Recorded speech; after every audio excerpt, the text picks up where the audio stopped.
Bonjour, Jean-Michel Lebeau, je suis professeur au lycée de l'Iroise à Brest, entre autres activités, et j'anime depuis une dizaine d'années maintenant un projet e-twinning qui s'appelle iVoix, dont la longévité montre la dynamique.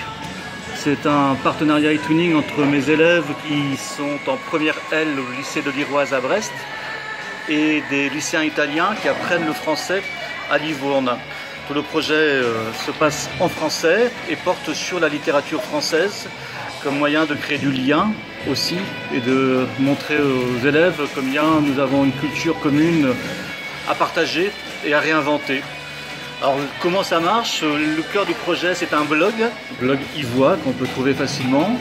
Les élèves y écrivent des articles tout au long de l'année autour des œuvres, des thèmes que l'on aborde en cours, les élèves français et les élèves italiens. Des articles divers, des articles personnels, des articles créatifs ou recréatifs. Ce qui était le plus étonnant, c'est la dynamique du projet qui me surprend moi-même et qui continue à me surprendre, puisque ça fait une dizaine d'années, on en est à peu près 24 000 articles écrits par les élèves, 1 500 000 visiteurs sur le blog. Le projet s'est enrichi de productions numériques extrêmement variées, multimédia, cartographie numérique, usage pédagogique des réseaux sociaux. Il se réinvente en permanence. Je pense que ce qui est un petit peu la clé de la réussite du projet, c'est que sans trop le savoir, de façon un peu expérimentale, on a mis le doigt sur une vraie évolution de civilisation, le passage de la civilisation du livre, de la culture du livre, qui s'appelle la littérature, à la civilisation des écrans, qui est celle dans laquelle vivent mes élèves. Et le défi que démontre et qu'explore en même temps le projet iVoix, c'est de réinventer l'apprentissage de la littérature et de la langue au moment du passage du livre au numérique. Est-ce que tu penses que c'est adaptable à un niveau collège par exemple? Tout à fait. C'est l'intérêt du projet aussi de le démontrer, parce que dans le projet il y a mes élèves qui sont en première L.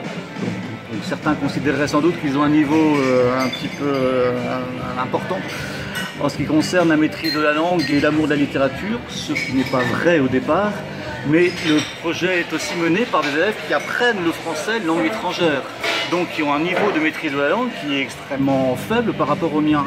Et ce que montre le projet, c'est combien dans cette articulation entre des élèves de culture, mais aussi de niveaux de maîtrise, de compétences différentes, eh bien il se passe quelque chose, une dynamique collaborative qui tire tout le monde vers le haut.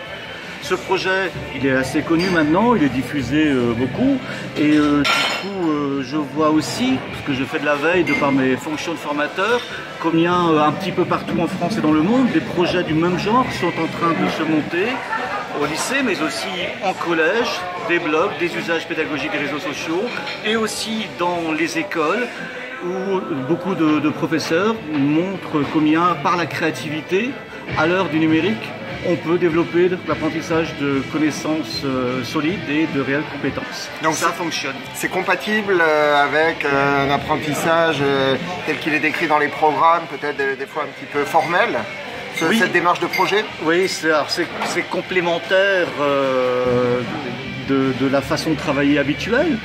Moi, je prépare mes élèves au bac de français de façon plus académique aussi, parallèlement à ce projet innovant. Mais justement, c'est l'intérêt de montrer qu'on peut s'affronter aux programmes scolaires, parfois les plus académiques, mais de façon complètement revitalisée pour réinventer le plaisir d'apprendre, en fait, tout simplement. J'aime beaucoup cette phrase de je ne sais plus qui dit qu'un prof, s'il doit pas donner à manger à ses élèves, il doit donner faim. Alors, je trouve que c'est ça qui se passe, en fait.